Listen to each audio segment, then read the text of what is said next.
आपको अपडेट करेंगे। Public accounts committee के इजलास में अरकान कौमी असेंबली के जाली लेटर्स के जरिए असलहा लाइसेंस बनवाए जाने का इंकशाफ हुआ है।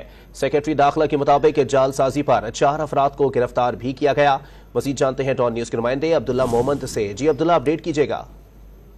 बिल्कुल, पब्लिक अकाउंट्स कमेटी का आज चेयरमैन नूर आलम खान की ज़ेर सदारत इजलास हुआ, जिसमें लाइसेंस का इजरा जो आजकल हो रहा है उस पर तफसील गुफ्तगू की गई।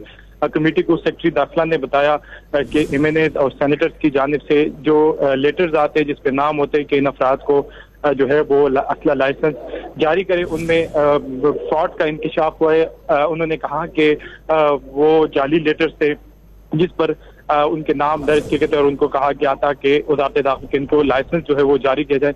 हमने वज़ारत दाखिला से इस हवाले की से तस्दीक करने की कोशिश की तो उन्होंने कहा कि ये जो लेटर्स है जो एमएनएस के और सेनेटर्स के, ये कमेटी में तो बता दिया गया, लेकिन ये ओरिजिनल लेटर्स है एमएनएस और सेनेटर्स के और इनके निजी स्टाफ ने इसको इस्तेमाल किया, क्योंकि आजकल असला लाइसेंस जो है वो 3 से 3.5 लाख रुपए में बन रहा है। जो वज़ारत दाखिला के अफसरान है मुबैना तौर पर और दीगर जो वहाँ पर वज़ारत दाखिला में एजेंट है वो लोगों से 3-3.5 लाख रुपए लेकर असला लाइसेंस बनाते हैं। तो ये जो लेटर्स है ये एमएनएस के हैं और इनके सेनेटर्स के ओरिजिनल लेटर्स है, जिसको उनकी निजी स्टाफ ने मुबैना तौर पर इस्तेमाल किया ताकि उससे असला लाइसेंस जो है वो जारी किया जा सके। इसके साथ साथ जो डेटा लीक का मामला था वो तो फैक्ट फाइंडिंग कमेटी बनाने का फैसला, फैक्ट फाइंडिंग इंक्वायरी करने का फैसला किया गया, जबकि इसके साथ साथ आईजीएफसी बलूचिस्तान नॉर्थ उसके रवैये पर पब्लिक अकाउंट कमेटी ने हिदायत देते हुए कहा कि आर्मी चीफ को इस हवाले से खत लिखा जाए। जी